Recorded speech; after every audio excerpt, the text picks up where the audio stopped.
Hello everyone, कैसे हैं आप लोग। आशा करता हूं कि आप सब बढ़िया होंगे, लाइफ में मस्त एंड व्यस्त होगे। तो आज हम लोग बात करने वाले हैं बीपीएससी के ओटीआर से रिलेटेड।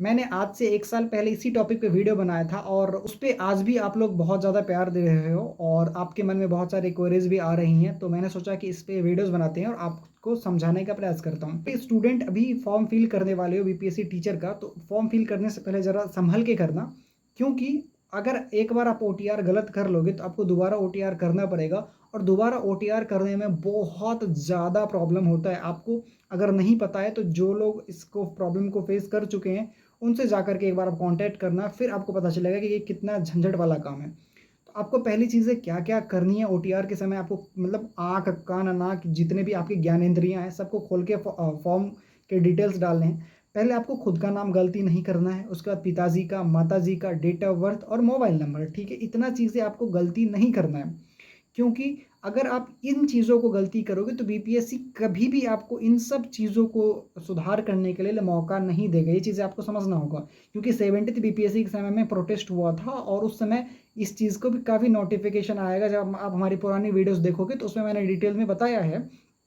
बीपीएससी ने ये आपसे बीपीएससी उम्मीद करता है कि जब आप बीपीएससी जैसे एग्ज़ाम दे रहे हो तो आप 4 चीज़ें तो एटलीस्ट आप नहीं गलती करोगे, ठीक है। तो आप इनमें तो बिल्कुल भी गलती की कोई गुंजाइश है ही नहीं।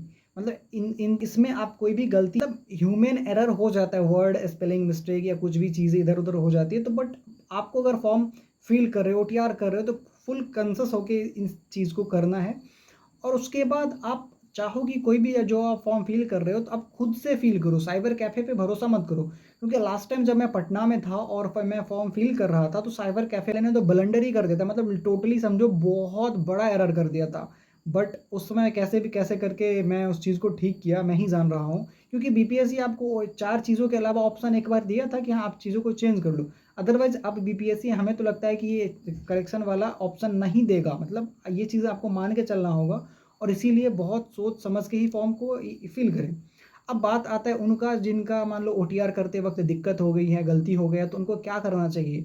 तो देखो, आपको न्यू ओटीआर कर लेना है। मतलब जैसे मान लो आपके पापा का नाम या कुछ भी, माता जी का नाम, कुछ भी डेट ऑफ बर्थ गलती है तो आप न्यू ओटीआर किसी और नंबर से आप करने का ट्राई करो, आपका हो जाएगा, ठीक है। बात बाकी, मतलब कोई भी ऐसा ह्यूमन एरर मत करना जो आपको आगे जाकर के प्रॉब्लम क्रिएट करे। और मान लो कुछ लोगों का जैसे एक आध स्पेलिंग मिस्टेक हो रहा है तो इतना घबराने की बात नहीं है। अगर आपको ऐसा लग रहा है कि ये मिस्टेक है तो आप एक, जब आप एग्ज़ाम क्वालिफाई करोगे तब कोर्ट से आप एफिडेविट बनवा करके आप सबमिट कर दोगे डॉक्यूमेंट वेरिफिकेशन में, तो आपका काम हो जाएगा। बट मैं उम्मीद करता हूँ कि आप ऐसे ह्यूमन एरर ना करें, क्योंकि ये आपका करियर का सवाल होगा और इस पे बीपीएससी को कोई मतलब नहीं है, उसको डिस्क्वालीफाई करना है आपको अगर आप गलती करोगे तो।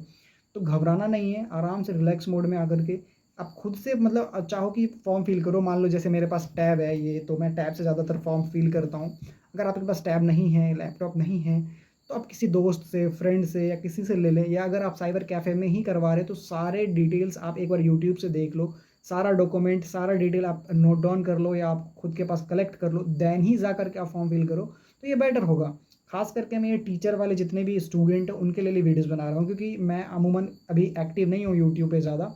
बट इतने ज़्यादा कमेंट्स आ रहे थे मेरे उस वीडियो पे, तो मुझे लगा कि इस पे थोड़ा-सा सीरियस रिस्पॉन्स लेना चाहिए। बात बाकी, अगर आपको यह वीडियो पसंद आया हो तो वीडियो को लाइक कर देना, चैनल को सब्सक्राइब कर लेना। और देखो, कोई भी काम करो ना तो मन अस्थिर करके, चित्त और ध्यान के साथ करोगे तो एरर होने की संभावनाएँ बिल्कुल नगण्य हो जाती हैं, मतलब कम हो जाती हैं। अदरवाइज़ जब हमारा ध्यान, मान लो मैं वीडियोज़ बना रहा हूँ और मेरे दिमाग में चलेंगे कि यार बहुत सारी बातें चलेंगी, तो फिर तो मैं बहुत चीज़ें यहाँ पे गलत बोल दूँगा और चीज़ें मुझे पता भी नहीं चलेगा, फ़्लो में बहुत सारी गलतियाँ हो जाएँगी। तो यही चीज़ें होता है, ह्यूमन नेचर है गलत करना, बट कंसिस्टेंसी के साथ और फ़ोकस्ड होकर के जब आप काम करोगे तो वो गलत नहीं होगा। ये मैं आपसे उम्मीद करता हूँ। तो चलिए, आई होप आपको वीडियो पसंद आया होगा। वीडियो पसंद आया तो वीडियो को लाइक करें, चैनल को सब्सक्राइब कर लें। बाय बाय दोस्तों।